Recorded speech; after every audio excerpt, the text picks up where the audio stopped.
stop here for a second.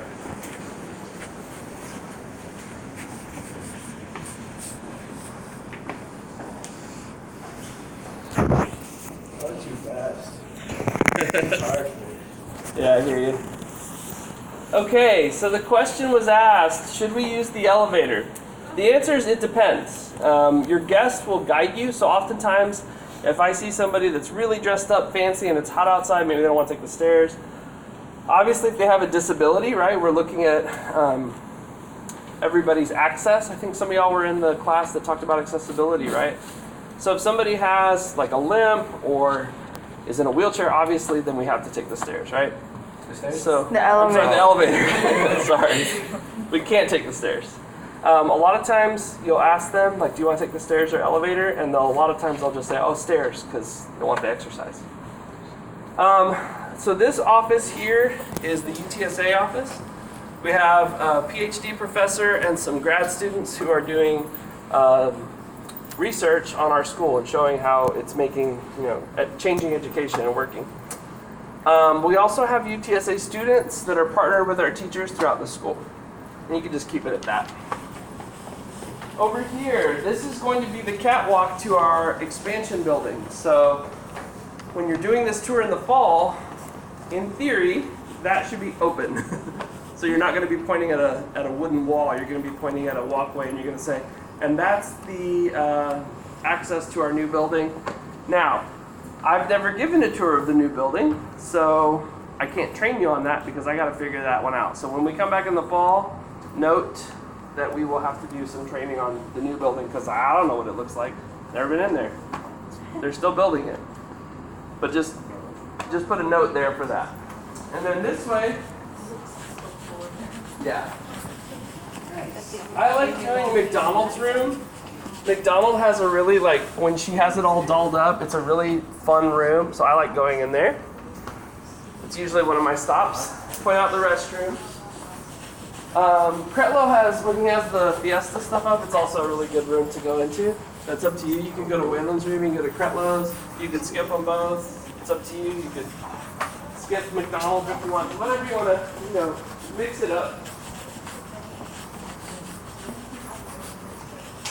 And then I stop at this point to explain that these are our student lounge areas where students can rest, eat breakfast, whatever they're doing after school, work on group work. I also take this moment to say, if they're a mentor, for example, this is a mentoring zone. So is that. So is all this area. Basically, the area around the learning staircase on both levels is what I call the mentoring zones, where mentors can meet with their mentees and talk about business and how they got where they go, how they got to their job, things like that. In there is a student collaboration center, so students can work together in a lot of different formats. You have big high tables, you have some low group tables, movable furniture, even a couple of exercise bikes in there, so exercise equipment. What's that? Jesus Christ. Yeah. Much fancier than my high school. Right? Much fancier than I hear Wayne. that a lot. I hear that a lot. So much fancier. Why didn't they have this high school when I was in high? I hear that a lot. All right. Again, we're here at the learning staircase, but now we're approaching it from the top. This is Miss Medine's class. So you saw the business teacher, Mr. Gothi. This is Miss Medine, and if the door was unlocked, we'd go in. Ms. Medine is the pathway director for the UX pathway. Mr. Gothi is the business pathway head. And then when we go down to the basement, you'll see our CS pathway head. But we have a full Mac lab, as you can see. Again, pretending that we're taking them in there because that's impressive. Y'all don't realize it, but most people don't have that many Macs. Those are expensive. And all the tools you have on those Macs, I bring in industry partners who are jealous of how much tech we have. All right. Yes. Yes. Great point, Karina. So we point out the ceilings are exposed on purpose so that students can understand the inner workings of the building. They can see the HVAC system. They can see the water intake and the Cat5 cable that's running the Ethernet, the internet cables. Another thing to point out is our huddle rooms. So we have this one here, which is kind of more of a lounge setup, and then that one there, which is more of a working group. With a whiteboard and a high table. And if it's not in use, go ahead and let the visitor, so you're welcome to come in and check it out. And we have that whiteboard there so students can do ideation and brainstorming, but then get to work as well. A lot of times the adults will point out they like how we have norms. They'll be like, oh, I like that they have the norms for the huddle rooms, the rules, right? And then I usually take them to King's room. Another thing is to point out the water refill station. That's always important. All right. And the monitors that are in the hallway? I'm sorry? The monitors, the TVs? Yeah, you can point that out too. Good call. And as y'all get more experience with it, you're gonna put your own twist on things too. Because I've given this tour that I'm giving you. I mean, so many times it's just natural. I just walk the steps and I remember what to say. But I always like to bring visitors here because they need to see one example of a lab. And this is an awesome lab, right? Like again, the way that the lab's designed where the sink's in the center and everybody's around, that's not like that at other schools. Oftentimes they're those old traditional like rectangular ones. 2-seaters. Yeah, 2-seaters. This allows for more group work. You could fit like 8 kids, 9 kids around this, right? Then if you get asked what that is, I don't know the name of that. What is it called? It's like a vent hood. Yeah. Yeah. A hood. But I know that it's for doing experiments with gases. That's all I know. And that's all I need to know because I'm not a chemist. And there'll be a chemistry teacher next year. And there will be a chemistry teacher in here, right? Yeah. Yeah. You can point out that wall again. A lot of times they're going to ask, well, why is that wall exposed? And the reality is, I don't think the work order was put in to fix that. So there could be, that could be fixed, but King, I think, was cool with it and just left it. But anyway, if anybody asks, The teacher likes it like that. Teacher likes it like that, and you can see how the wiring works. But Simple fix. that's about it for this room. It's up to you if you want to do. I wouldn't do Ramos or necessarily. You could do McMillan. The reason I wouldn't do Ramos is you're already doing one lab. What's the point of another lab, right? A closet connecting both rooms together. Yeah, you can point that out. Usually what I do at this point, I used to do every single room, and then it was like, I don't really need to do that, right? I started cutting them out. So I started cutting out those two for the most part. Once in a while, I show McMillan's just because it's different. It's a geography class, so it's a little different. Yeah, you can point out the monitors. But what I normally do is, at this point, take them down the elevator to the basement. So it's faster than down the stairs and then down the other side of the stairs. You just take the elevator, go down to the basement. But I kind of, give you the option if you'd rather go down the stairs than do Ms. Vasquez and QB, because normally I don't even go that side. I try to keep it short. And part of why I keep it short, y'all, is because I got so busy, I had to kind of shorten it. So if you want to lengthen it, I'm okay with that. But. Sardines. All right, see you in the basement. I don't want to walk down there. Okay. Can I help you with the project? Huh? Can I help you with the Yeah. You want to help me? Yeah. Okay. These books are so soft. I know. Oh my gosh. Can I have one of the pens when we get back to your office? Sure. Awesome. Do you want to know something cool? They have a highlighter, which is my favorite part. I know, that's mine too. It. I figured it out. Everyone with their pens. All right, here we are. I love the pencil place right now. Just tell me. Just tell me. You gotta do the first floor. She likes Early's room the best. Because of the hue lights? It's the general feeling of the room. It's my favorite. I like talking about Early's room. Yeah. I agree. All right, so once you get them down here, whether you took the stairs or the elevator, I usually start here, point out a few things. This is our teacher resource room where teachers can make copies. There's a cutting board, all that kind of all the supplies. We do have an area here. Our PE coach has to be very creative with her use of space.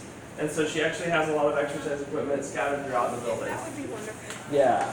So if you're having a hard day, you want to hit the punching bag, it's down here. Spinning cycles, get a little exercise, especially if you've been sitting at your desk all day. But we have 3 classrooms over here, which I'm going to show you in a second. But first, I want to take you back to the makerspace.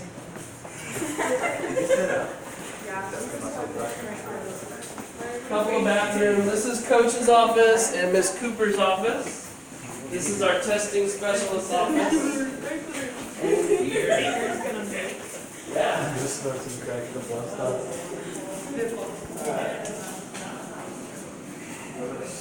So depending on what's going on, what time of year it is, right, if it flooded or not, this room's going to look different.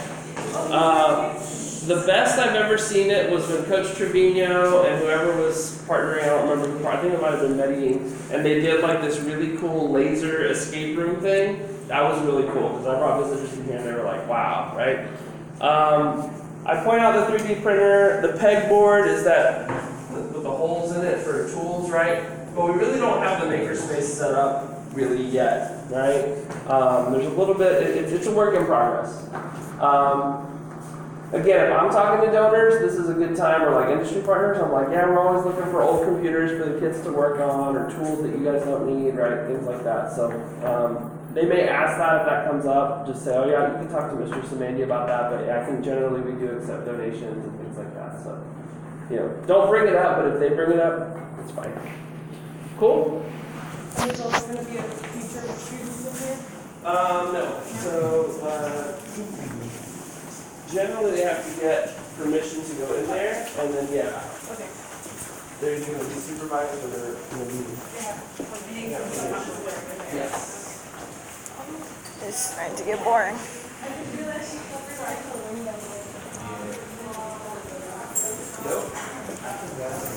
It's educational. So Early's room is always ahead.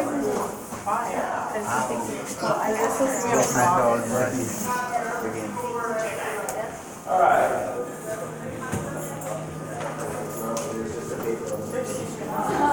Did he steal the couch? Yes, he did. Oh, God. Smart. All right, reasons we come in here. Number 1, it looks cool, okay? Early has a design background. He went ahead and let students be creative and help out with the decor. He's got the runner lights around his smartboard. He's got the vines to try to give it a more organic and less, a more natural look, right? So all of this is an interesting place to bring guests and visitors. I do think it's a good place, depending on what he's got going on, it's good to try to stop in here when you're in the basement. The Mac Lab, the fact that we have a second Mac Lab is also important. So remember I said how impressive it was we have Medellins? Well, now we have another one. So that's also awesome. And yeah, that's about it. You can also mention that Mr. Early came from industry. So he was not a teacher. He was actually in the UX industry, and we recruited him to come teach here. Cool. And then we move on. And the last person shut the door. And we come in here real quick. Joshua, could you Hello, visitors. We're not weird. Don't worry. Hello, Dr. Davis. That is something you wouldn't say. Tour, and these are actually people that are being trained on how to give tours next year. Oh, cool. So when they walk in and you're teaching, how would you like them to kind of Interface with What's- this? Yeah, what's the best way for them to? Typically, I could have people in there that explain stuff. Cool. Yes, one of the deficits that we had, or one of the problem areas, not everyone's area of interest is computer science or IT, but there are people, as you witness here, who are interested in that. So don't just say, they do computer stuff, let's go on. No, so that's not selling things. It's like, I don't know, God, technology, I don't use technology. Don't say that. We're Cast Tech. It says tech in giant metal letters over the door. So please don't forget that. Okay, the thing, so come in, you're introducing it, and I guess you could say, Acknowledge you first, usually. oh, hi, Dr. Davis. Yeah, we have a tour. What are you guys up to? Do you have someone who could come talk to us? And I'd say, sure, we have a wonderful student who would love to tell you about computer science, IT, and our Cyber Patriot program. And who is that today, sir? Today, that would be Sean and Sam. Oh, Sean and Sam, can you enlighten us, please? Sean, For our Sam, could you visitors. come here for a second? Yeah, what's going on in here today? And then as the class ambassadors, yes. And when the rest of the students can keep working, right? We don't want to disrupt this whole Explain to class, them so we just got What these. CS does, IT, a Linux lab, I always explain Linux, and what Cyber Patriots does. Excuse me.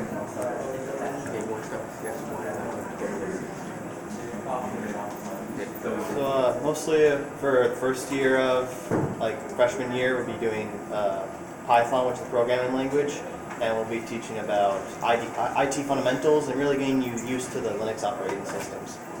Then in year 2, you either have a choice between computer science 2 principles of IT, computer science 2, you start using Java, and you start making very rudimentary video games and writing programs. And then principles of IT, you start learning how to use virtual machines and how to configure them. And you also, at the end of the year, try to get certified in Linux Pro and Linux Essentials if you want to do it. And then for principles of IT, we're pretty much doing what we're doing right here, copying files remotely and using them to remotely connect. And then we also have Cyber Patriots, which do you want to describe Cyber Patriots? When it comes to Cyber Patriots, it's going to be specializing, of course, in the kind of security pathway we have here. It's more or less, because again, we have big tech, letters saying tech. We specialize here in, trying to see how to secure systems more than break them. It's more of, we get vulnerable systems given by the government, from NSA themselves, or not the NSA, from agencies. Yes. Department of Defense. Yeah. And they tell us basically, here, fix it. And they grade us on that. Very cool. Well, thank you, gentlemen, for the explanation. Are there any questions from the tour? All right. Well, thank y'all very much. We'll let you get back to work. Appreciate you. Okay, good. So, Thank you so much, Dr. Davis. thank you. Thank you, guys. All right, Okay, everybody. servers. So you can point that out. Access to this is always locked, and the reason for that is for security purposes. Malware can be introduced through our building. And then last, Dr. Davis put Darth Vader on us. He did that like towards the end of the year, probably the last month. Love it. All right, last thing I want to point out, this is Dr. Davis's classroom, so normally Dr. Davis would be here. Notice the raised floors. Those are important because that's how we're able to run cable throughout this classroom. Lots of power and internet cables need to be routed through here, and so you're able to access those under the floor. Super important. Real computer labs always have a raised floor, and we have that in all 3 classrooms, Early, Loomis, and Davis. They do have their own server here that they're running for a LAN, which is a local area network, and they really focus in his class on Red Hat. Red Hat is what industry uses. If you have a cell phone, it's running on Red Hat, which is Linux. So our students are learning Linux, and that's what industry wants, and our kids are going to be ready for the workforce when they graduate. All right, and I'll let Dr. Davis talk about the rest. Usually he's in here and he'll talk about it quite a bit. And that's about it. We're gonna wrap up this part of the tour. Are we all good with taking the stairs? Is everybody good with taking the stairs? Okay, Yeah. wonderful. Thank you.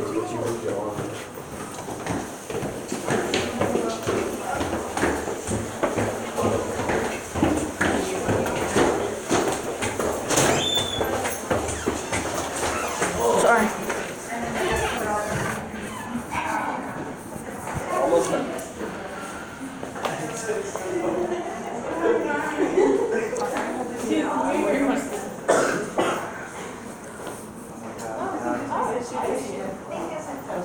So as we're wrapping up the tour, first of all, it's been my pleasure to host you on this tour today. I do want to point out these certificates here. These are industry-related certificates that our students have earned, and we're really proud of that. And we want to highlight their workforce readiness and their accomplishments.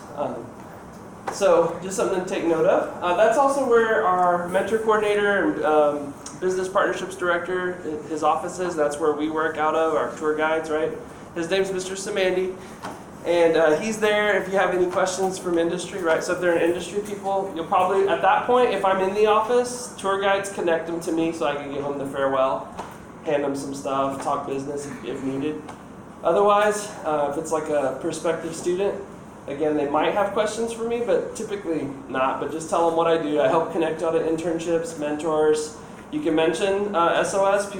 Ms. Garcia has been mentioning a lot, and the parents like it that you can travel abroad and do service. So, what else? That would generally be it. And then you would, again, thank them for coming. Did they need to use the restroom or anything before they leave? Otherwise, you just say, okay, well, thank you so much for coming. I hope you enjoyed the tour.